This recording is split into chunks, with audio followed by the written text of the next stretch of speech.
Tapos na ang rally, si BBM pa rin ang presidente, pinsan ni Tamba. At least malinaw na sa atin ngayon na ang mga kakamping, yellow at ang makabayan black ay hindi man lang makasigaw ng BBM resign. Kahit kitang-kita na nasangkot siya sa malawakang korupsyon sa sarili niyang gobyerno. Tandaan, nasa kanya ang huling pag-aproba ng mga budget. Ay oo nga pala, takot sila na baka si Duterte ang pumalit. Tapos na ang rally, si BBM pa rin ang presidente, pinsan ni Tamba.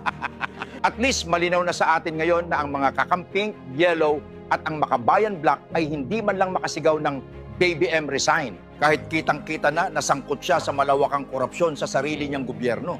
Tandaan, nasa kanya ang huling pag-aproba ng mga budget. Ay oo nga pala, takot sila na baka si Duterte ang pumalit.